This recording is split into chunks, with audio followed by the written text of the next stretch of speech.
Здравейте! Костадинов самосглобяеми къщи и сгради Коседом.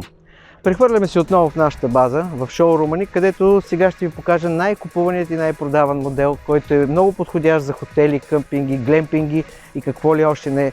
Било за море, било за Балкан, било на язовири, изнесени отгоре на фасади, на колони, исках да кажа, като с тяхната си футуристична форма представляват доста голям интерес, както и вътре самия обем, който предлагат.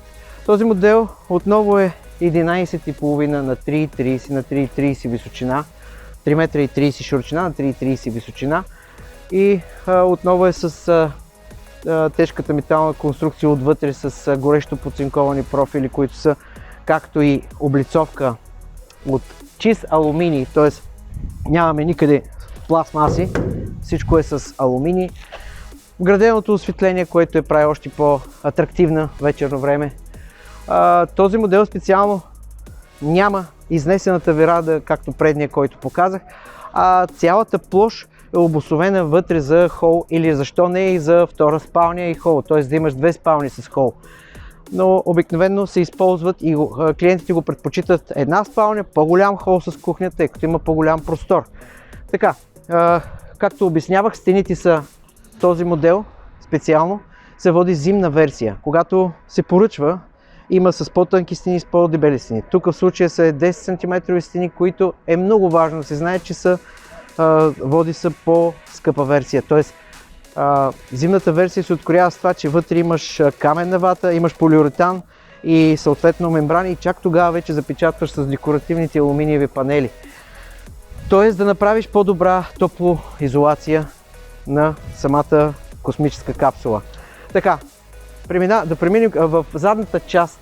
Тук е основният вход, в задната част има допълнително помещение, което помещение е за обслужване на климатиците, външните тела на климатиците. Те си в отделно. Там може да има и шкафове за багажник, за допълнителен багаж, като то се води тип като килер, само че изнесено от другата страна.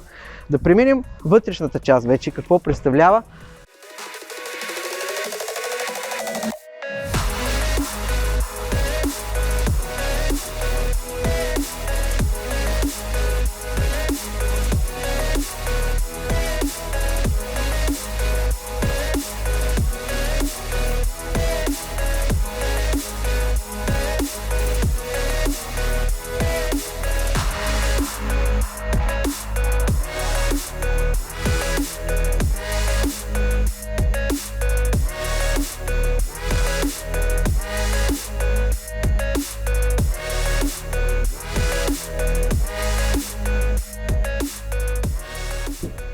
Започвам с това, че облицовките, които се виждат, могат да бъдат пак според вашия избор. Не е задължително да бъде с този кафяв. Може да бъде по-светъл интериор за облицовки. Като ето сега, тук от предното видео, което е на предния модел, не се виждат свръзките, защото е направено с зъб и глъб и всъщност те се заключват. Ето тук се вижда как се заключват и няма така наречения алуминиев профил, който да ги разделя.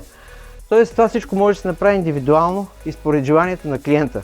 В лявата част, тук е съответно контролния пулт на повече неща, като може и от телефон, съответно и от тук.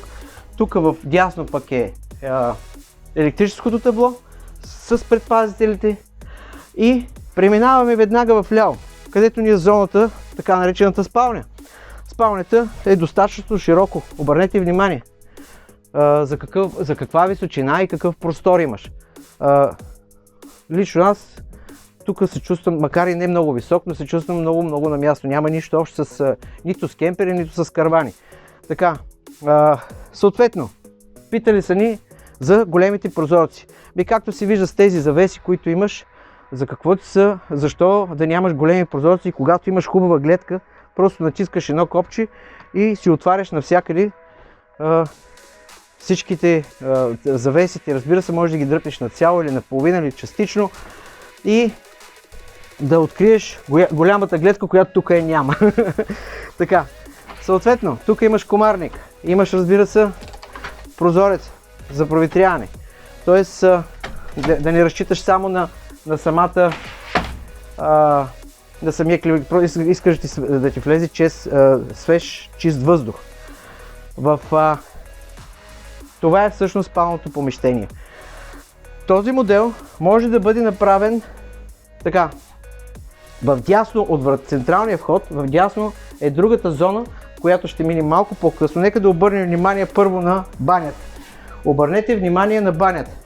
Душ зоната, не знам дали ще се види добре на видеото, е толкова голяма, че, просто имаш уникално чувство, се носи в някакъв модерен, скъп хотел.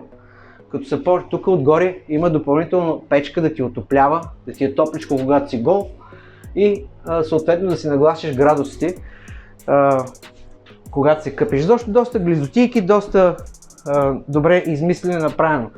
Смарт бойлера, който можеш да си го пускаш още като отиваш към морето, както и климатици и всичко те са Xiaomi, между другото, които са климатиците отзад в помещението, можеш да ги пускаш, всичко е смарт направено, така че да го управляваш от телефона, като повечето, между другото, всяка една къща, която правим, може да направим с такава система, знаем, че това не е нищо сложно. Така, както забелязате, това е банята, а това е душ зоната, тук си е мивка с тоалетна. И съответно имаш такива нагреватели на огледалата, за да можеш да не се изпотяват.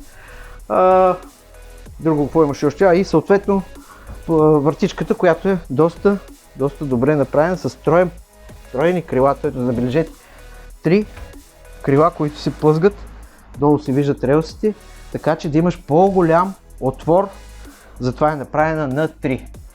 Така, продължаваме всъщност ето от тук от другата страна, може да минеш само от тук да се миеш и така.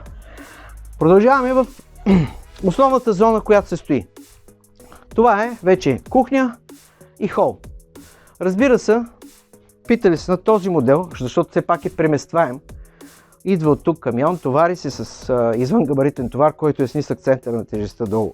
С нисък център гумите са по-малки и да може да позволява превозването му, за да не прескача 4 метра височина. Така, питали са ме какво можем да направим, така че да е с 2 спални. Просто прави си един по-малък хол с кухня и оттатък в другата част се прави още една спалня, която е в тази зона. Съответно няма да го има този бар плот, имаш кухничка с хол, разпределение и толкова, но все пак ако го държиш да имаш 2 спални, има избор и начин да се постигне. Обърнете внимание тук, пак на простора. Вижте за какво става въпрос. Височина, осветление, начин на изработване на материалите. Всичко е направено доста прецизно и доста красиво. От тук отново имаме така познатият ни люк, който да отвориш вечерно време и да направиш така, че да ти направиш по-романтична атмосфера с присъствието на звездите. Другото, което имаш интересно е пак отново завесите, които за да си отвориш вечерно време, ако си на някъде на место, където си било над язовир, над море, близост да гледаш кораби или какво ли не, но просто е измислено и е направено както трябва.